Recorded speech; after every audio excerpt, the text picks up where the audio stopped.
सेवा कर दी, अब तुम गाली भी दोगे तो हमें स्वीकार है। तुमने जल पी लिया, आनंद से तुम मस्त रहो, हमें गाली दोगे कोई परेशानी नहीं। इसे कहते सेवा। सेवा करके सामने वाले को झुकाने की बात आना, उसे सेवा नहीं कहते। पहली बात, गलत हो आप, तभी आपके अंदर क्रोध आता है। यदि आप गलत नहीं होगे तो आपके अंदर क्रोध नहीं आएगा। कामा संजायते क्रोधा, कामना है तभी क्रोध का प्रादुर्भाव होता है। क्या कामना है? कि हमने तुम्हारा सहयोग किया, हमने तुम्हारा हित किया और तुम हमारा बुरा करते हो तो क्रोध आ जाएगा।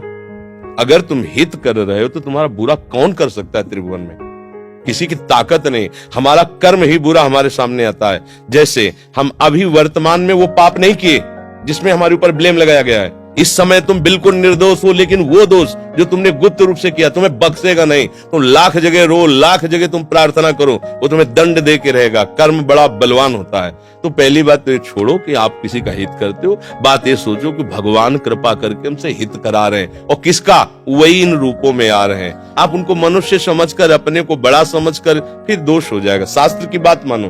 भगवान कह रहे हैं मैत्रः करुण एव च, लेकिन निर्ममो निरहंकारा। सबसे मित्रवत व्यवहार करो, ममता न करो, सबको सुख प्रदान करो, लेकिन अहंकार न करो। ये अहंकार ही तो क्रोध रूप में परिणित हो रहा है भैया। दोष को खुद पकड़े हुए हो, दूसरों पे दोष देखते हो, कैसे सुधार होगा? बात सुनो, यहां मुंह छुपरी बात नहीं होगी।